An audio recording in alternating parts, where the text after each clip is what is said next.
이기섭 목사님께서 쓰신 책 한 권 있습니다. 인생은 아름다워, 인생은 아름다워라고 하는 책입니다. 그 책 속에 한 대목을 소개하면서 말씀을 시작하려고 합니다. 사람은 누구나 인생의 문제를 해결하기 위해 의지할 무언가를 찾고 있습니다. 어떤 이는 과학을, 어떤 이는 돈을, 또 다른 이는 눈에 보이지 않는 영적인 힘을 의지하기도 합니다. 오늘 소개할 이야기는 한 어머니와 딸의 신앙 여정을 통해 우리가 의지해야 할 진정한 대상을 알려줍니다. 한 어머니는 교회에 다니기 전 대한민국의 유명한 점쟁이들을 자주 찾곤 하였습니다. 점쟁이의 말에 따르면 남편의 승진이 막힌 이유는 이름 때문이었습니다. 여보, 당신 이름 가지고는 운이 막혀서 승진이 안 된대요.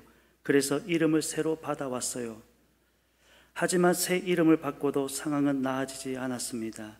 남편은 승진하지 못하였고 자녀들은 대학 입시에 실패하였습니다. 어머니는 더 용한 점쟁이를 찾아다니며 문제를 해결하려고 하였지만 그 노력은 결실을 맺지 못하였습니다. 그러다가 막내 딸마저 결혼하지 못하자 어머니는 점쟁이로부터 부적을 받아 딸의 속옷과 베개에 몰래 넣어두었습니다. 딸은 부적을 몸에 지닌 채 살아가며 어머니의 기대를 안고 있었지만 결국 예수님을 영접하게 되었습니다. 그리고 그녀는 결단의 순간에 마주하였습니다. 주님을 따를 것인가, 부적을 따를 것인가. 귀신의 힘이 무서웠던 그녀는 부적을 없애는 일이 두려웠습니다. 그러나 그리스도의 제자로서 믿음을 선택하였습니다. 죽으면 죽으리라. 그녀는 모든 부적을 모아 연탄불에 던졌습니다. 그것은 단순히 물건을 버리는 것이 아니라 하나님 편에 서겠다는 신앙의 결단이었습니다.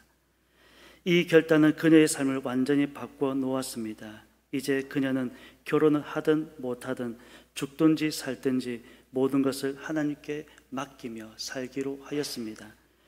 그녀의 마음에는 평안이 찾아왔고 이전에 느꼈던 두려움도 사라졌습니다.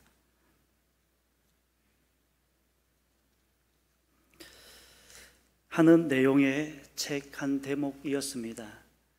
비록 책 속에 등장하는 이야기지만 이분이 하나님을 몰랐다면 여전히 방황하고 있었을 것이고 하나님을 몰랐다면 여전히 두려움에 사로잡혀 있었을 것이고 그래서 해결된 문제는 없었을 것인데 하나님을 만나고 나니 첫 번째로 그의 마음에 평안이 찾아왔다고 합니다.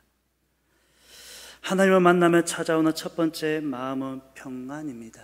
하나님을 만나면 우리의 마음에 평안이 찾아오게 됩니다. 하나님만이 두려움과 불안이 엄습해오는 세상에서 평안을 누리게 한다는 사실입니다. 그래서 하나님을 아는 것과 믿는 것 매우 중요한 문제입니다. 여러분, 믿음의 대상이 되신 하나님은 어떤 분이십니까? 그렇다면 여러분은 하나님을 어떤 분으로 알고 믿고 따르고 계십니까? 하나님을 아는 것은 중요하다고 늘 강조하고 있습니다. 왜냐하면 하나님을 알지 못하면 바른 믿음과 바른 신앙을 가질 수 없기 때문입니다. 믿음 생활을 처음 접할 때 배우는 하나님, 그 하나님을 우리는 하나님은 사랑이시다라고 배웠을 것입니다. 그리고 우리의 믿음이 조금 더 성숙해지면 하나님은 인격적인 분이시다라고 우리는 배우고 있습니다. 교리적으로 배울 때는 하나님은 전능하신 분이시다라고 우리는 배웠을 것입니다. 모두 틀린 말이 아닙니다. 하나님은 사랑이시고 인격적이시고 전능하신 분이시다. 틀린 말은 전혀 아닙니다. 다 맞는 말씀이지만 오늘은 하나님의 또 다른 속성 한 가지를 생각해 보려고 합니다. 바로 영원 불변하신 하나님이시다라는 말씀입니다. 함께 읽어본 시편 110편 특별히 4절 말씀은 이렇게 우리에게 말씀하고 있습니다. 여호와는 맹세하고 변하지 아니하시리라. 여호와는 맹세하시고 변하지 아니하신다. 하나님은 변하지 않으신다라고 우리에게 말씀하고 있습니다. 변하는 세상입니다. 변하지 않는 것이 없습니다. 물론 사람도 변하고 있습니다. 변한다는 것이 모습만 변하는 것이 아니라 우리의 마음까지도, 그래서 우리의 초심이 자꾸만 변하고 있습니다. 임직을 받을 때에 그 마음은 온데간데 없어지고 10년, 20년이 지나면 이제 그 마음보다는 지금 우리가 누리는 그 마음에서 변하지 않으려고 합니다. 자꾸 초심의 마음에서 변해져 가고 있습니다. 그만큼 세상은 영원하지 않다라고 하는 것입니다. 변한다는 것은 신뢰할 만한 곳이 못 된다라는 말씀입니다. 우리가 하나님을 믿을 때 변하지 않는 분위기 때문에 하나님을 믿고 있습니다. 맞습니까? 하나님께서 변덕을 부리신다든지 아침의 마음과 저녁의 마음이 다르다면 어떻게 우리가 그 하나님을 믿고 따를 수 있겠습니까? 사람도 신뢰가 안 되는데 그런 하나님이라면 어느 누가 믿고 따르겠습니까? 반면 사람을 사귀다 보면 변하지 않으면 좋겠는데 사람은 변한다는 것입니다. 사람은 환경에 따라 변하고 형편에 따라 변하고 조건에 따라 변하고 손해나 이익에 따라 변하고 있습니다. 요즘은 유행에 따라서 꽤 자주, 꽤 빨리 변하고 있는 시대입니다. 이런 사람도 있습니다. 강한 사람 앞에서는 비굴해지고 약한 사람 앞에서는 뭐라도 된 것처럼 나는 강한 사람이야, 그렇게 대하는 사람도 있다고 합니다. 사람들이 일생을 살아가면서 많은 사람들을 만나기도 하고 헤어지기도 합니다. 새로운 사람들을 만나기도 하고 헤어지기도 하는데 그 결론이 무엇이냐? 많이 들어보셨을 것입니다. 세상에 믿을 사람 한 사람도 없다. 세상에 믿을 사람이 한 사람도 없다라는 게 인간관계에서 결론인 것 같습니다. 그 이유가 무엇이냐? 변한다는 것입니다. 경쟁 사회에서 살아남기 위해서는 변할 수밖에 없다라고 합니다. 그 말에 담겨져 있는 의미를 우리는 또한 생각해 보게 됩니다. 물론 경쟁 사회입니다. 살아남기 위해서는 변해야 될 수밖에 없을 수도 있습니다. 그럼에도 변하지 말아야 할 것이 있다면 우리의 믿음입니다. 우리의 믿음만큼만 변하지 않았으면 좋겠습니다. 어떤 상황에서도 또한 어떤 환경 가운데서도 설령 그것이 우리를 위협하는 상황이라 할지라도 우리의 믿음만큼은 변하지 않았으면 좋겠습니다. 왜냐하면 하나님께서는 영원 불변하신, 변하지 않으신 분이시기 때문입니다. 서두에서도 말씀을 드렸지만 하나님을 알아가는 것은 매우 중요한 일이다라는 말씀을 드렸습니다. 하나님을 바르게 알 때 우리가 바른 믿음을 가질 수가 있습니다. 하나님을 알기 위해서는 역시 하나님께서 창조하신 사람을 바르게 알 필요가 있습니다. 사람을 바르게 알 때 하나님도 알 수 있는 이러한 관계를 뗄래야 뗄 수 없는 불가분의 관계라고 말하고 있습니다. 좀 유식한 언어를 쓴다면 국어에 품사가 있습니다. 영어에도 품사가 있습니다. 명사, 대명사, 동사, 형용사, 부사, 전치사, 접속사, 감탄사라고 있습니다. 들어보셨을 것입니다. 명사와 대명사 사이에는 관계명사라고 하는 것이 있습니다. 문법에서는 잘 안 쓰는 말입니다. 그런데 우리는 흔히들 다 쓰고 있습니다. 예를 들면 아내라고 하는 이 말에는 남편이라고 하는 말과 관계된 명사입니다. 아들이라고 하는 말은 아버지와 관계된 명사입니다. 마찬가지로 사람이라고 하는 말은 하나님과 관계된 명사로 우리는 흔히 관계명사라고 할 수 있습니다. 사람을 따로 떼어놓고는 알 수 없으며 하나님 따로, 사람 따로 이해할 수 없는 것입니다. 이 관계를 우리는 관계명사라고 합니다. 그래서 우리 믿는 사람들은 하나님과 관계를 통해서 첫 번째는 하나님을 알게 되는 것이고 그 관계를 통해서 두 번째는 우리 자신이 누구인지 알게 되는 것입니다. 하나님을 떠나 있어서는 절대로 우리 자신이 누구인지 알 수가 없습니다. 하나님을 떠나서는 우리 자신이 알 수 없는 것입니다. 하나님을 통해서만이 사람을 알고 사람을 통해서만이 하나님을 알아가야 하는데 하나님과 사람 사이에 다른 것이 있습니다. 바로 영원하지 않다는 것입니다. 하나님은 영원하신데 사람은 영원하지 않다는 틀린 점, 다른 점이 있습니다. 우리 성경을 보게 되면 강건하면 70이요 80인데 그것도 얼마나 변덕을 부리고 살아가는지, 사람이 자신의 뜻을 정하려고 하면 벌써 30살입니다. 누가 한 말이냐? 공자라고 하는 분이 한 말입니다. 공자가 30입지라고 하는 말을 하였습니다. 30살이 되어야 책임감을 느낀다라는 말입니다. 물론 요즘은 30이 되어도 여전히 책임을 느끼지 못하는 시대가 되어가고 있다고 합니다. 성경을 보면 하나님께서 변하지 않는다라고 하는 말씀을 하셨는데 대략적으로 한 10번 정도 이 말씀을 하셨습니다. 특별히 시편 89편 34절은 말씀합니다. 내 언약을 깨뜨리지 아니하고 내 입술에서 낸 것은 변하지 아니하리라. 하나님께서는 자신의 언약을 절대로 스스로 깨뜨리지 아니하시고 자신의 입으로 낸 말은 절대로 거두지 아니하신다. 한 번 말씀하신 것은 반드시 지키신다라고 말씀하고 있습니다. 그래서 우리 하나님을 신실하다고 말씀하고 있습니다. 특별히 찬송가 393장 찬송의 제목이 오 신실하신 주라고 하는 찬송의 제목입니다. 그 찬송의 가사를 보면 이런 가사입니다. 오 신실하신 주 내 아버지여 늘 함께 계시니 두려움 없네. 그 사랑 변찮고 날 지키시며 어제나 오늘이 한결같네. 오 신실하신 주, 오 신실하신 주라고 하는 찬송의 가사입니다.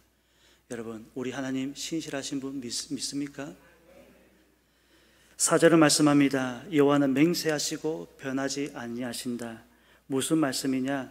오늘 본문을 보게 되면 멜기세덱이라고 하는 분이 나옵니다. 너는 멜기세덱의 반차를 쫓아 영원한 제사장이라 하셨도다 할 때 이 말씀은 누구 보고 한 말이냐? 오늘 본문은 다윗의 시입니다.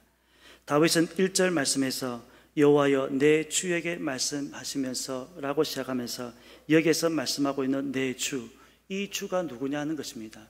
주가 누구를 보고 한 말이냐? 한 번은 예수님께서 물었습니다. 바리새인들, 서기관들, 율법학자들이 예수님께 얼마나 물었습니까? 그래서 예수님께서도 내가 한번 물어보자 라고 말씀하시면서 메시아가 누구 자손이냐? 라고 물었을 때 그들의 입에서 늘 나오는 대답이 다윗의 자손입니다. 메시아는 다윗의 자손입니다 라고 고백합니다.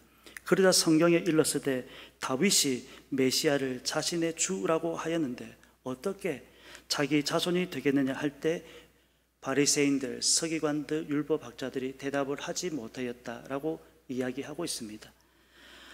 바로 본문을 인용한 것입니다. 여호와께서 내 주께 말씀하시기를 내가 내 원수로 내 발등상 되기까지 너는 내 우편에 앉아 있으라 하셨도다. 바로 메시아를 말씀하고 있습니다. 그분이 예수님이신데 유대인들은 예수님을 믿지 않고 어떻게 하였습니까? 배척하였습니다. 그리고 그 예수님을 십자가에 못 박았습니다. 예수님께서는 멜기세덱의 반차를 쫓는 대제사장이기에 영원히 변하지도 바꾸지도 않는다는 말씀입니다. 그것을 하나님께서 맹세하셨고 변치 않으신다고 말씀하고 있습니다.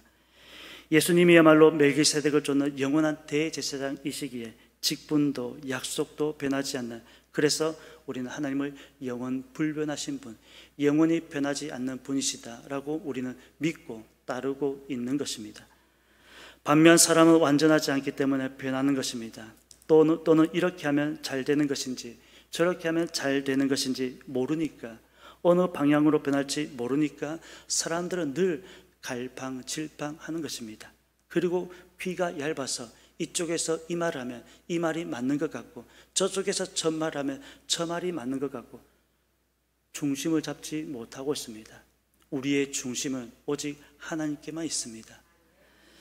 혹시 아주 존경하는 사람이 있다면 그 사람을 닮아가고 우리는 담다 못해 그 사람의 흉내까지 내려고 합니다. 한때 조용기 목사님께서 한국 교회 안에서 여러분 대단한 분 아니셨습니까? 그러니까 젊은 후배들의 흉내를 많이 내고 따라다녔습니다. 특유의 목소리로 흉내를 내고 하였는데 왜 그렇겠습니까? 그분을 존경하니까, 그분을 닮고 싶으니까 목소리까지 따라하고 싶었던 것입니다. 하나님을 존경하면 우리가 하나님을 닮아가려고 하는 것 아니겠습니까? 그래서 우리가 하나님을 사랑한다고 할 때 하나님께서 변치 않는다면 우리도 변하지 않아야 하는 것이고, 하나님이 좋으면 우리도 좋은 쪽으로 변해야 하는 것이고, 하나님이 거룩하시면 거룩한 쪽으로 변해야 하는 것이고, 하나님께서 선하시면 우리도 선한 쪽으로, 하나님을 닮아가는 쪽으로 변해야 한다는 것입니다. 그렇지 않고 변덕을 부리거나 변절을 하거나 하면 하나님에게서 멀어지는 것입니다. 에베소 교회가 하나님으로부터 책망을 들은 것은 여러분 잘 아시는 것처럼 처음 사랑을 잃어버렸다는 것 아닙니까? 하나님으로부터 얼마나 많은 사랑을 받았겠습니까? 그럼에도 불구하고 에베소 교회가 처음 사랑을 잃어버렸습니다. 사도 바울이 심우하였고, 그리고 디모데나 누가가 심우하였고, 사도 요한까지 심우하였던 그 교회가 변절이 되었습니다. 실제로 에베소 교회가 예수님께서 승천하신 이후 오래지 않아서 변절되고 말았습니다. 이것을 알고 있었던 사도 바울은 에베소서 6장 24절 이렇게 말씀하고 있습니다. 우리 주 예수 그리스도를 변함없이 사랑하는 모든 자에게 은혜가 있을지어다. 우리 주 예수 그리스도를 변함없이 사랑하는 사랑입니다. 그냥 아침에 마음 따로, 저녁에 마음 따로가 아니라 한결같이 변함없이 사랑하는 모든 사람들에게 하나님의 은혜가 있을 것이다 라고 말씀하고 있습니다. 사람이라고 하는 것이 불완전하기 때문에 변하긴 하지만, 가능하면 안 변하면 좋겠지만, 변한다 할지라도 우리가 아름다운 쪽으로, 거룩한 쪽으로, 선하고 의로운 쪽으로 우리가 변화되었으면 좋겠습니다. 성경에 오네시모라고 하는 사람이 있습니다. 하나님을 모를 때는 무익한 종이었지만 하나님을 만나고 나서부터는 오네시모, 그 이름 그대로, 그 이름의 뜻대로 유익한 사람이 되었다고 합니다. 이렇게 되어야 되지 않겠습니까? 하나님을 몰랐을 때는 우리가 무익한 사람이었을지 모르겠지만 하나님을 믿고 따르는 순간부터는 우리는 유익한 사람이 되어야 되지 않겠습니까? 우리 모두가 하나님을 믿는다고 한다면, 영원토록 변하지 않는 영원 불변의 하나님을 믿는다면 변하지 않았으면 좋겠습니다. 또한 진리의 말씀을 붙들고 배워서 하나님을 닮아가고 예수님을 닮아가고, 그리고 변함없이 사랑하는 마음으로 우리의 마음을 다하고 성품을 다하고 힘을 다하여 하나님을 사랑하는 저와 여러분들의 삶이 되었으면 좋겠습니다. 요한은 맹세하시고 변하지 아니하시리라. 하나님은 영원 불변하신 분이십니다. 한결같으신 분이십니다. 그렇다면 하나님을 믿고 따르는 우리 역시 변하지 않는 마음으로 한결같으신 하나님을 믿고 따라가는 그런 저와 여러분들의 삶이 되었으면 좋겠습니다. 하나님을 사랑하는 마음으로 섬기고, 또 하나님을 사랑하는 마음으로 교회를 섬기고 이웃을 섬기는 그러한 저와 여러분의 삶이 되어서 하나님의 기쁨이 되시는 저와 여러분의 삶이 되시기를 예수님의 이름으로 축원합니다. 기도드리겠습니다. 하나님, 은혜를 감사드립니다. 영원 불변하신 하나님의 속성을 또한 살펴보게 되었습니다. 우리 하나님은 영원 불변하신 분, 한 번 하신 약속은 반드시 지키시는 분이심을 우리가 잊지 않게 도와주옵소서. 하나님을 믿고 따른 저희들 역시도 변하지 않고 선하고 거룩하고 의로운 쪽으로 변화되어가는 저희들의 삶이 되어지게 도와주옵소서. 그래야 하나님의 기쁨이 되는 우리의 삶이 되게 하여 주옵소서. 장영의 원로 목사님의 건강을 늘 붙들어 주옵소서. 항암 치료 가운데 있습니다. 하나님 건강 지금보다 더 건강한 모습으로 회복이 되어지게 도와주셔서 더 하나님께 영광 돌릴 수 있도록 은혜도 더하여 주옵시고, 사모님의 건강도 지켜 주옵소서. 신명호 담임 목사님의 삶도 하나님께서 기억하여 주옵시고, 세우신 교회 잘 섬겨갈 수 있도록 지혜와 명철 또한 허락하여 주옵소서. 이번도 하나님께서 우리와 함께 하신 줄을 믿사오며 감사드리며 예수님의 이름으로 기도드립니다. 아멘.